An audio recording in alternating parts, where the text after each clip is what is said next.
Hello everybody and welcome back to my channel. Thank you so much for joining me and thank you for subscribing to my channel. I love the fact that I get to do this for you and share with you what I know about gardening, cooking from scratch, and preserving your food. So today we are talking potatoes. Now, if you garden and grow your own potatoes, you know that not every year is a good harvest. For us, that was this year. So there's 2 rows. It's going to be enough to put a couple quarts up on the shelf. Our potatoes didn't even flower this year, and what we got were really tiny potatoes for the most, like the majority of it. So I'm going to show you how to use those potatoes, and we're not canning them. I'm going to show you how to use them so that they don't go to waste. And this can even apply to those potatoes that you cut in half whenever you were digging them out, because we all do it. And, you know, I had a few of those as well. And if you don't garden and you have potatoes on your shelf that you think might be going bad, you can use those potatoes to do this as well so that you're not wasting all of that food. So let's get started with these. We need to wash them, peel them, and cube them up and get them into a pot of boiling water. So let's go. You want to cook your potatoes in the boiling water until they are fork tender. Hi. This is a smaller sized colander and it is full of cooked potatoes, and we're going to use these in 3 different meals, 3 different ways.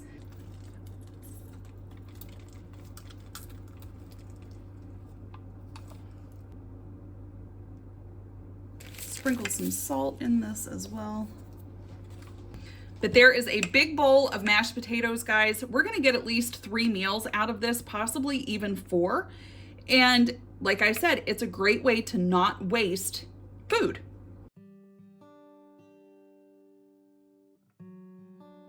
All right, you guys, first way is super simple. We're just gonna be using some of these mashed potatoes tonight for our dinner. So I'm just gonna reserve some of these back. And at this point, if you wanted to take another container like this or a freezer container, you can freeze your mashed potatoes, and that is perfectly okay. You can do that. So there's one. The rest of this, we are going to divide this up. To make our potato cakes, we have around 2 cups of mashed potatoes. We're going to use 1 of our chicken eggs. And instead of cutting up an onion, which you can do, we're going to use granulated onion in this, just a little sprinkle. And you're going to need around a cup of flour. I usually start with a 1/2 cup first and go from there. And a good pinch of salt.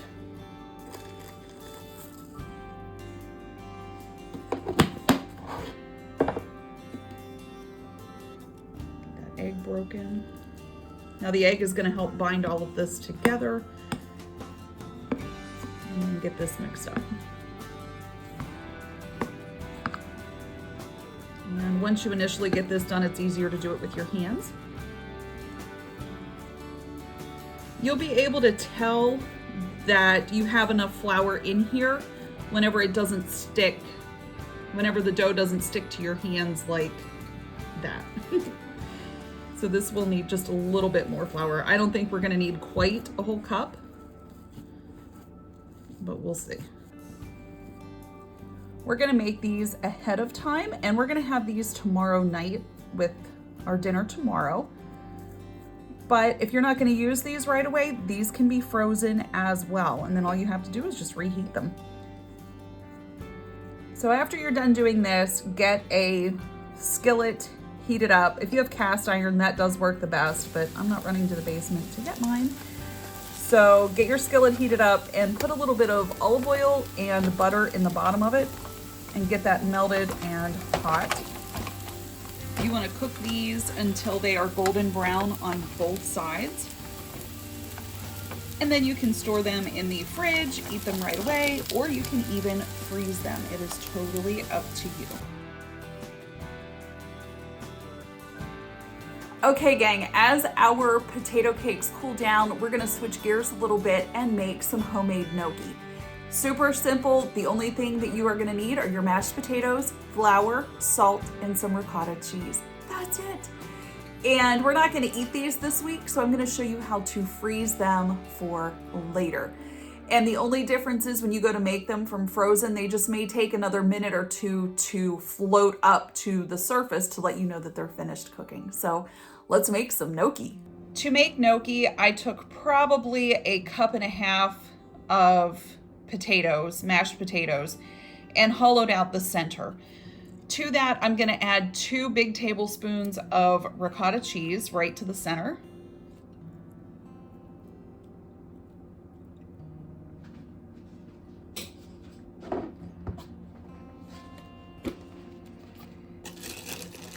And a pinch of salt, probably about a good teaspoon.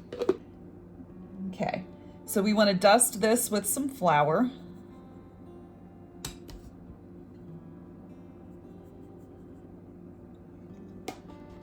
And then you want to work everything into the center. What you're going to do is make a dough out of this that once it does pull together finally, and it will take it a couple minutes, once it does pull together, we're going to knead this then for around 2 to 3 minutes.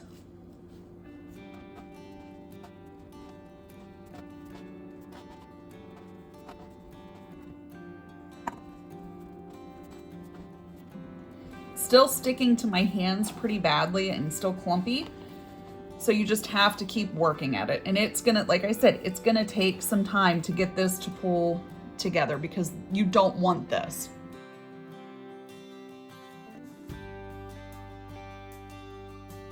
You want to divide your dough into several pieces. And I usually do 4. We're gonna lightly flour our surface here. And then what we're gonna do is roll this out into a rope. Now you're gonna find if you don't have a solid rope and it starts to fall apart, just knead your dough for a few more times and that will help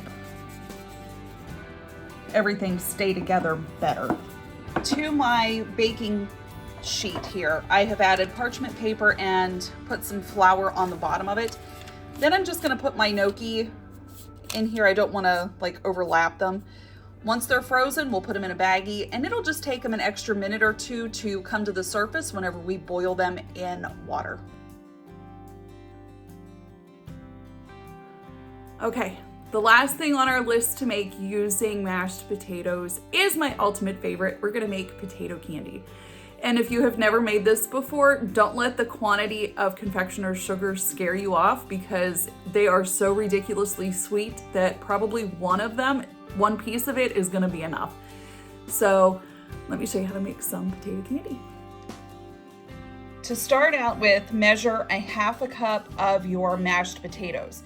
Now, since we used butter in our mashed potatoes, we don't have to add any more butter to this because it's already in here. So to this, we are going to add 1 cup of confectioner's sugar to start. And we're gonna need our electric mixer.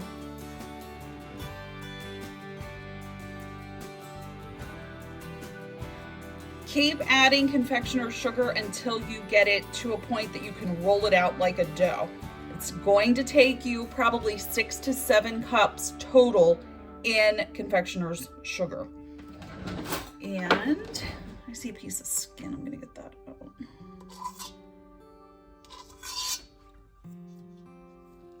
After 6 cups of sugar, you should be able to take this and mold it in your hands.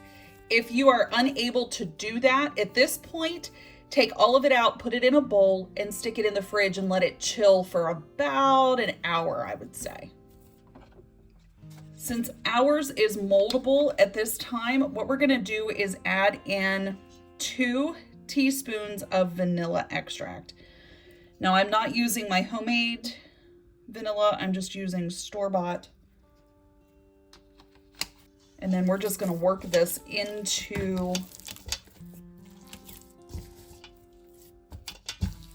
with our hands. We're dividing this into 2 balls because if you just do it in one, it's going to be super, super big and long. So we're going to do this into 2. This is not flour. This is confectioner's sugar. Do not use flour in this or it's going to be absolutely disgusting. Sprinkle some of it on the top so your rolling pin doesn't stick. And then we're going to roll this out super thin. And you want to try and make a square out of it if you can, as best you can. And that is my not so good triangle, or oh my gosh, what are my shapes? This is my not so perfect square. So whatever shape you can get it in is awesome. Take your favorite type of creamy peanut butter and spread that over the top.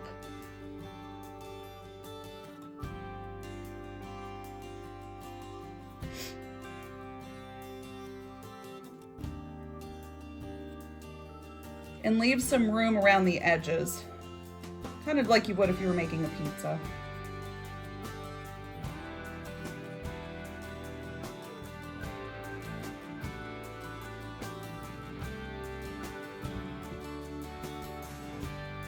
Using this, get underneath of it,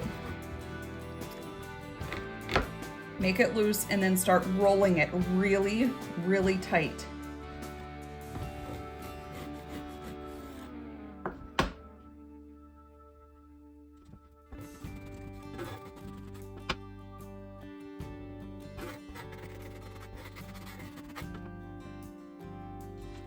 Use your powdered sugar along the bottom to help release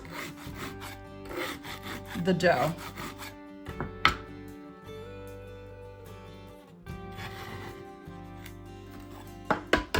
Our log. Okay, now what you're gonna do is start cutting. And as you cut, you're gonna see those layers of peanut butter start to stick out through the dough that you just made with your confectioner's sugar. And you guys, this is potato candy. And if you've never had this before, once you make it, you're gonna make it every year, especially around the holidays, because it's a great way to use leftover mashed potatoes, say from Thanksgiving or Christmas. And it's so easy and it makes a bunch. All right, guys, with that potato candy, make sure you refrigerate it and it'll help keep it solid. So make sure you do that after it's made and you can enjoy it then for however long it stays. So hopefully this gives you some ideas of how to use your potatoes, whether they are from your garden, store-bought, or even, guys, leftover mashed potatoes for the upcoming holiday season too. I mean, why can't you do what I just did with your leftover holiday mashed potatoes? So thank you so much for watching me today. Take care, God bless, and we will catch you next time. Bye.